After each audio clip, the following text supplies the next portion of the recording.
আসসালামু আলাইকুম, সবাইকে শুভেচ্ছা।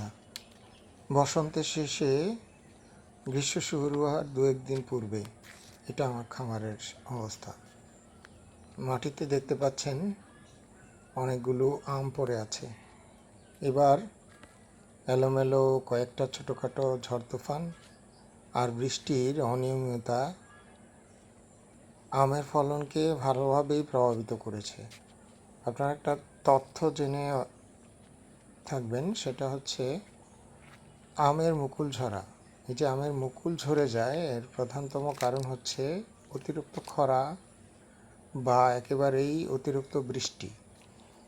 যখন আম গাছের গোড়ায় অতিরিক্ত পানি পড়ে বা বৃষ্টি হয় বা আমরা সেচ দেই, তখন কিন্তু হুট করেই আম ঝরতে থাকে।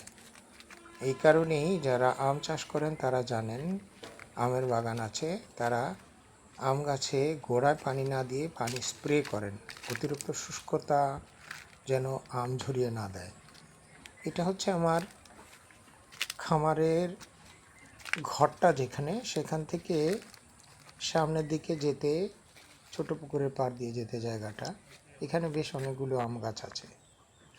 আর এটা হচ্ছে আমার খামারের দ্বিতীয় পুকুর, যেটা কয়েকদিন আগেই পানি শূন্য করে এখান থেকে মাছ ধরেছিলাম।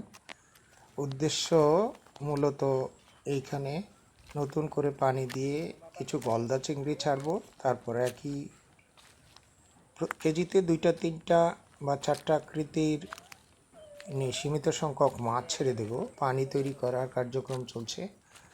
চুন, চিটাগুড়, খোল, 2 ধরনের খোল দিয়েছি, বাদাম খোল, তারপর সরিষার খোল। প্রায় এই 30% পুকুরের তলায় পানির মধ্যেই ছিটিয়ে দিতে বলেছি, গুলিয়ে দিলে ভালো হতো। প্রায় 20 কেজির কাছাকাছি, 20 কেজি মূলত 2 ধরনের খোল ছিটিয়ে দেওয়া হয়েছে এই পানিতে। আরও 5 কেজির মতো খোল পানিতে ভিজিয়ে পাড়ে ছিটিয়ে দিতে বলেছি। আর পুকুর তৈরি করার জন্য 10 কেজির মতো ডিএপি সার মাটিতে দিয়ে দেওয়া হয়েছে, যাতে খোলটা এবং মাটিটা ভালোভাবে মিশে যায় এবং মাছের একটা প্রাকৃতিক খাদ্য তৈরির রাস্তা তৈরি হয়। পুকুরটাতে লক্ষ্য করলে দেখবেন কিছু পাতা রয়েছে, পাতাগুলি দ্রুতই সাফ করে দিতে হবে। আপনারা দোয়া করবেন যেন ভালো ফলন পাই। আসসালামু আলাইকুম।